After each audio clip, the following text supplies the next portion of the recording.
ओम गणेश हर हर महादेव।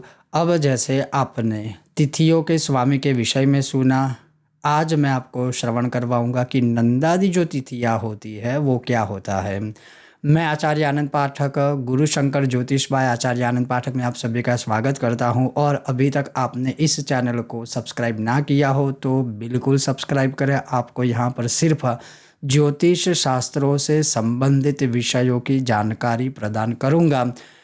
तो ज़रूर लाइक करें, शेयर करें, चैनल पर नए हो तो सब्सक्राइब कीजिएगा। तो चलिए शुरू करते हैं। हर हर महादेव। अब जो नंदादि संगनादि तिथि चक्रम होते हैं वो मैं आपको दिखा रहा हूँ। वो क्या होता है वो भी मैं आपको दिखा रहा हूँ। जैसे नंदा, भद्रा, जया, रिक्ता और पूर्णा तिथियाँ जो होती है वो क्या होता है, कैसे बनता है, वो मैं आपको दिखा रहा हूँ। तो सबसे पहले आप यहाँ पर देखिए, प्रतिपदा तिथि, षष्ठी, एकादशी नंदा है, द्वितीया, सप्तमी, द्वादशी, भद्रा आदि नंदा है। लेकिन मूल बात क्या है तो मैं आपको उसका पूरा एक चक्र दिखा दूँ, चक्र में आपको ज़्यादा समझ में आएगा। वैसे तो यहाँ पर सारी जो है उसमें पूरा विस्तृतीकरण दिया हुआ है, फिर भी एक बार मैं आपको ये दिखा दूँ, श्रवण भी करवा दूँ कि प्रतिपदा तिथि, षष्ठी तिथि, एकादशी जो है नंदा तिथियाँ है, द्वितीया, सप्तमी, द्वादशी भद्रा है, तृतीया, अष्टमी, त्रयोदशा जया, फिर चतुर्थी, नवमी, चतुर्दशी रिक्ता और पंचमी, दशमी पूर्णिमा जो है उसको पूर्णा जानना चाहिए। शुक्ल पक्ष की पंचमी तक क्षीण चंद्रमा, देखिए यहाँ पर आपको दिख रहा है, मैं थोड़ा जूम करके दिखा दूं कि शुक्ला पक्ष की पंचमी तक क्षीण चंद्रमा रहते हैं, पंचमी से दशमी तक मध्यम चंद्रमा रहते हैं और दशमी से पूर्णिमा तक पूर्ण चंद्रमा रहते हैं। तो इसी प्रकार से कृष्ण पक्ष की प्रतिपदा से पंचमी तक पूर्ण चंद्रमा, पंचमी से दशमी तक मध्यम और दशमी से अमावस्या तक चंद्रमा क्षीण हो जाते हैं। तात्पर्य यह है कि शुक्ल पक्ष की दशमी से कृष्ण पक्ष की पंचमी तक पूर्ण चंद्रमा रहते हैं, पंचमी से दशमी तक मध्यम चंद्रमा रहते हैं, कृष्ण पक्ष की दशमी से शुक्ल पक्ष की पंचमी तक क्षीण चंद्रमा होते हैं और पूर्ण चंद्रमा श्रेष्ठ है, मध्यम चंद्रमा मध्यम है और क्षीण चंद्रमा सदैव निषिद्ध ही जानना चाहिए। शुक्रवार को नंदा, बुधवार को भद्रा, मंगलवार को जया, शनिवार को रिक्ता और गुरुवार को पूर्णा तिथि हो तो वह सिद्धि देती है। तो आप समझ गए होंगे। अब इसी को हम सिंपल भाषा में आपको दिखाए कि देखिए, नंदा तिथियाँ प्रतिपदा, षष्ठी, एकादशी जो अशुभ है शुक्रवार और नंदादि तिथियाँ हो गई।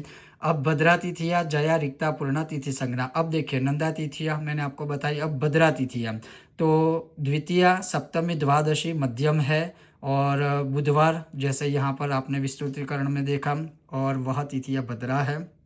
फिर जया है तो तृतीया, अष्टमी, त्रयोदशी है जो शुभ है और मंगलवार है और जया है। रिक्ता तिथियाँ तो चतुर्थी, नवमी, चतुर्दशी जो अशुभ है और शनिवार है। अब ये जो वार है वो क्या है वो आगे मैं आपको समझाऊंगा। फिर पंचमी, दशमी, पूर्णिमा जो मध्यम है, बृहस्पतिवार और पूर्णा तिथियाँ। अब ये जो वार जिसमें लिखा है ना उसमें क्या है कि जैसे प्रतिपदा, षष्ठी और एकादशी उस दिन अगर शुक्रवार है तो यह अशुभ है। उसका फल जो है ना, यहाँ फल के विषय में है। आप अगर यहाँ पर देखें तो यहाँ पर फल के विषय में लिखा है। तो यहाँ पर तिथियाँ है, तिथियों की संज्ञा है, जो फल है शुभ, अशुभ या मध्यम वो फल है। और यहाँ पर ये जो योग बनते हैं वह सिद्धि योग बनते हैं। देखिए, जब ये तिथियाँ हो और ये वार हो तब जाके ये सिद्धि योग बनते हैं। और ये जो नंदा, भद्रा, जया, रिक्ता, पूर्णा है वह तिथियाँ है। तो कहने का तात्पर्य है कि नंदादि संज्ञाति तिथि चक्रम जो है या उसका जो ज्ञान है वो ये है जो मैंने आपको दिखाया। तो जैसे आपने देखा कि नंदादि तिथियों की संज्ञा क्या होती है, वह कैसे बनता है, वो कौन सी शुभ तिथियाँ है और कौन सी अशुभ तिथियाँ है। अगर आपको आज का यह विषय वीडियो पसंद आया हो लाइक कीजिएगा, शेयर कीजिएगा, चैनल पर नए हो तो सब्सक्राइब कीजिएगा। बहुत जल्द मिलते हैं नए ऐसे ही ज्योतिष से जुड़े हुए विषय के साथ।